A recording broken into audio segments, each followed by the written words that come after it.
Jules, I don't want to read too much into the defeat because defeat happens because Liverpool had more than enough chances to win, and we're so geared on results. Games come so thick and fast at this stage of the year that we don't dwell on it. However, you were there, and you had a great view of Klopp. Yeah.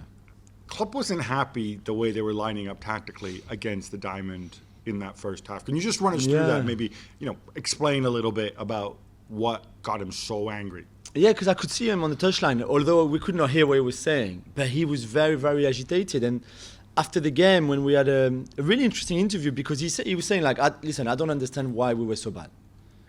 He said, I thought we started well, and then I don't understand why we were so bad. But something very interesting he said, when you play against a Diamond midfield, he said there's a few things that you have to do really well. The most important one is to move the ball from right to left, okay, no problem, but always finding the extra pass, because that will force their midfield or their setup to come out at you. Whether usually, let's say, and we've seen Liverpool doing a lot, the diagonals between right back and left back.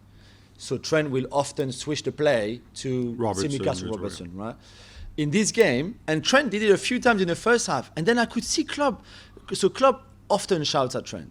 There's a lot of things that Trent does in a game, even when Trent is at his best, that Klopp doesn't like. I kind of feel he shouts at him a lot because for at least half the game, he's right there, right next to him. Yeah, of course. You're right. And Trent probably hates the halfways, like by the benches. Yeah, but analytics guys, why don't you guys go out and track Trent's performances when he's got Klopp shouting at him, and in the second or the other half of games when he's on the other side. When he's on the other side.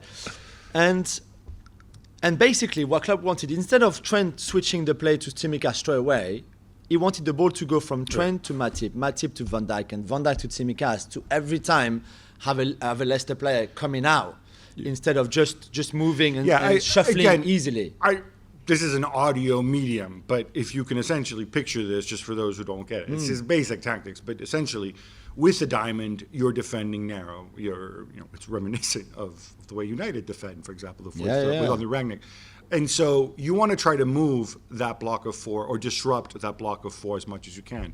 If you hit the diagonal straight away, yes, Tsimikas gets the ball in a wide area and he's got nothing but green grass in front of him, and he can attack quickly down that wing. However, the block of four, they can just move back, shuffle back. They can shuffle across or shuffle back, and it's easier for them to defend the cross. So that's what he's talking about. If I have that extra pass, I create that extra uncertainty. Somebody has to go and shut the player down. Otherwise, Matip goes and runs 30 yards. I just wanted to explain it for people who maybe aren't as granular X's and O's. And the club said to me, I shouted all game for the extra pass. He said, at halftime, I told them again, go do the extra pass. And he said it didn't come enough. And even if they created some chances, and I think the Mane one probably comes on a move that has the extra pass in it. So clearly they could have done it. I don't know why they didn't do it. Maybe physically. It's also they don't often play against and maybe that's why. They used to. That switch from right to left, we've seen it so many times. We've seen goals from Trent to Robertson, even against the Spurs. The Robertson goal against Spurs was slightly different. But so this is maybe because he's so engrossed into what they do. Ingrained. Yeah.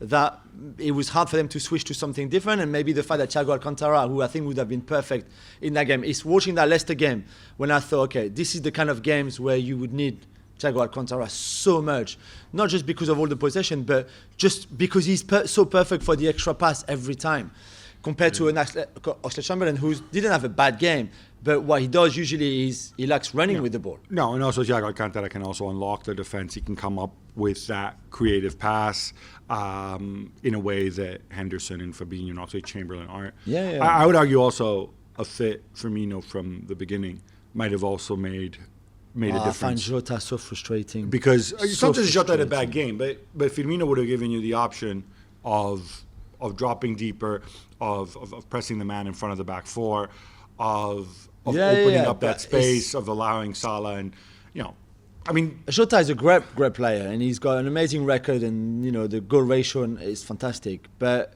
there are games where he doesn't give the team enough in possession. And I'm not just saying in terms of finishing. Finishing is great, But I mean, David Trezeguet was an amazing finisher. That's what he used to do.